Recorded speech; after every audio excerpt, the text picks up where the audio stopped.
Hello, hello. Here I am, as promised, in my shed, and I'd love to share a story with you, which will be coming up in a minute. Um, I've set myself quite a big task, which is this 12 nights of storytelling, which is happening from the 14th of September until the 25th, except one of those nights is now on the 28th of September.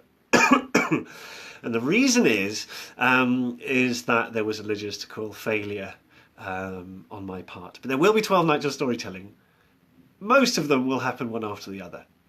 But that is not important. That's not what our conversation is about. I want to tell you why I'm doing it. The reason I'm doing it is because I wanted to bring together everything I knew about storytelling. And to do that, I realized I wanted to bring together all the storytellers I knew. I wanted to call in for myself a new direction for my art, for my calling, for my way as a storyteller. And I didn't know a better way to do that than just to sit down and tell stories. This is going to be 12 nights of storytelling. I'm in a very small room. I'm not expecting large audiences. I've spread myself quite thin. And I wanted to get to a point in my storytelling where it didn't matter who was there. Of course, I'm always responsive to the room, but I wanted to get to a thing where I'd be strong in myself as a teller. So that's sort of a challenge as an artist, and at risk of it being too self-indulgent, what I'm also going to do is not know what I'm going to tell each night. So whoever shows up, whoever's there will be creating the story. We're going to start each night having a conversation and telling stories about our day and about our lives and kind of where we're at, and hear from a wide community of people you've never met before, or if you know them, you haven't heard about them in this way.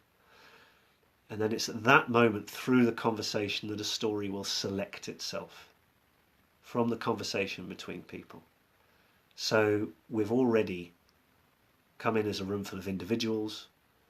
And then because we step into conversation together, we become a collective, we become a community, and at that moment the story will step in. It's kind of a consolidation of the way it's always been, but I want to put a particular accent on that live, unfiltered, spontaneous aspect that storytelling has. Is that we might rehearse, but the performance is always the performance, and it's new every time. So I want to see how many communities I can bring together over 12 nights and how we can share stories among them. And also, as I've sort of trailed in the publicity, I've moved house. I'm now 40 kilometres away from Amsterdam. And actually it feels quite distant. Technically it's half an hour away by car, but it's also, it really, we're out in the sticks, as they say in England. And that is providing a lot of rest, a lot of comfort, a lot of space. There's a kind of intellectual freedom which I enjoy, where I can turn up to write and work from. But it's definitely also a saying goodbye to a large part of my life. It's the part that has seen me be wildly social. It's the part that has seen me meet my beloved, who's now my wife. I've become a father, and I've also become a storyteller.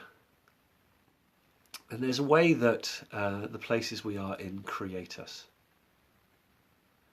And storytelling gives us an access to the things that create us, like the things that inspire us, the things that move us, like the little observations we make day to day. And if we sing a song back to them, if we tell a story back to them, or write a poem, then we're just honouring that totality. And I don't know how much better to put it, but I want to honour the totality of Amsterdam. I'm not an Amsterdammer in the way that people have been, who have lived there for 25 years or so, or who were born there. I'm a visitor and I've been a guest, but I've been made exceptionally welcome. And that's what I want to honour. The whole city and all the life in it, and all the life that ever has been there. So that, you need at least 12 nights to do that. Anyway, I'd love to see you there. End of that publicity. I asked a few comments for how your days had been, And I had two comments that, in a strange way, are linked, and I'm going to tell a story based on that. The first was from Joyce, and Joyce said that she had been sick at home, but had still had an unproductive. She'd been sick at home, but still had a productive day, and there was something in there about kind of unexpected consequences. It's very interesting. And then Julie piped up and she said she'd been in 3 gardens and seen some dogs and had been on some adventures. And so I'm going to tell a story with adventures and dogs in it. And it has got this sense of how the surface of things can be turned up like this, as one of the stories put it, as can be turned over like earth with a shovel. And that's the story I'm going to tell now.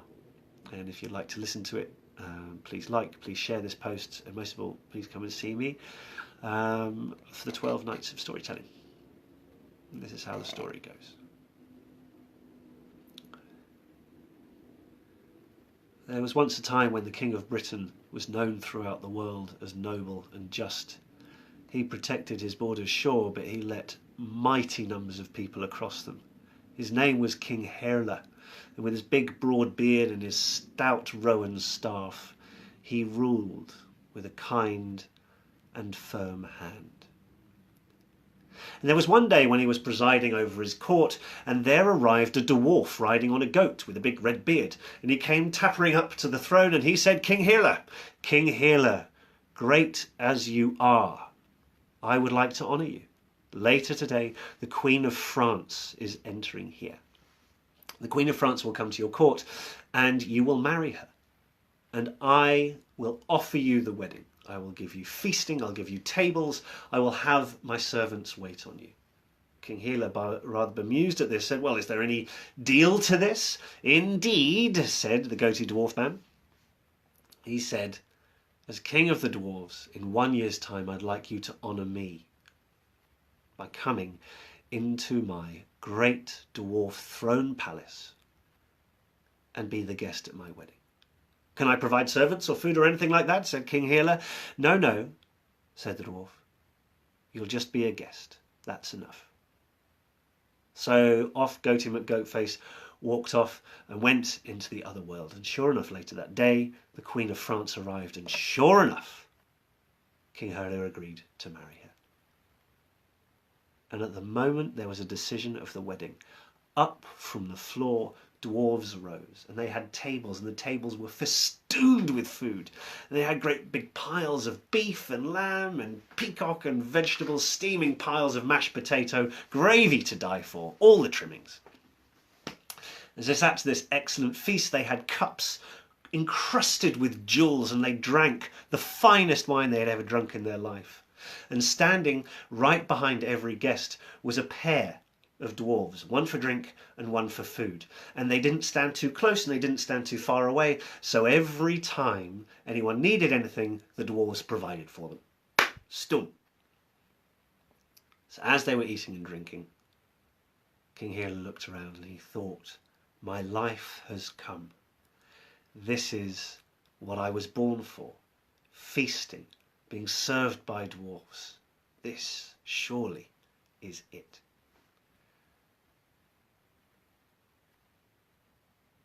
The end of the evening came, and everyone melted off into the night, happy, dreaming of the wonderful night they'd had. The dwarfs faded into the ground, did all the clearing away, washing up, and in the morning nothing was to be seen, except for one coin with a dwarf's head on it, a reminder of King Herla's promise. A year went past, and the dust of the feet of 1 month flew into the mouth of the one following. And as those months passed, Herla seemed to forget his promise. He was very happy with his bride. He was very happy with his kingdom. Things seemed to pass almost as they always had. His crops were full. There was peace. There was peace. And his old heart that had known so much war, and his old eyes that had seen so much suffering, began to relax a little, and both of his heart and his eyes softened. But then, a year after the first visit by the Goat Dwarf King,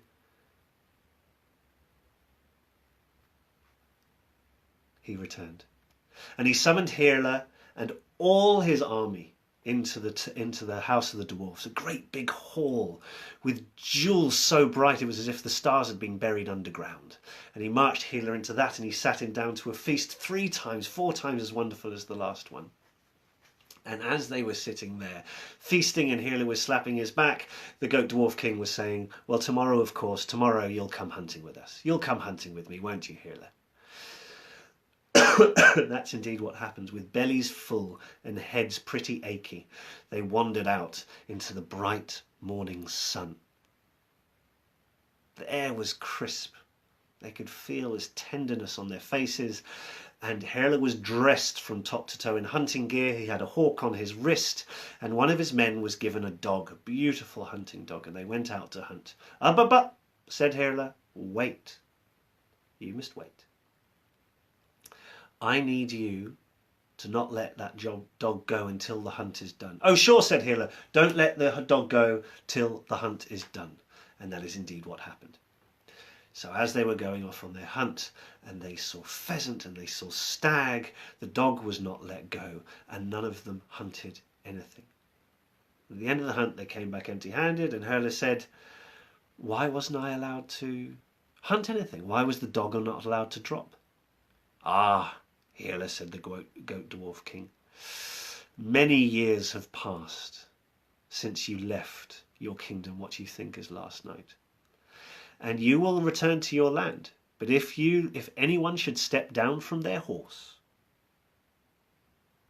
and anyone should let that dog drop, all of you will be obliterated." And the great riches of that kingdom, the memories of that perfect night that had been had at the grace and generosity of the Goat Dwarf King, melted away in an instant. The dawn became a tragic dusk, and the bright colours of their minds turned to ash. And they rode. And they rode for a good long day and a good long night.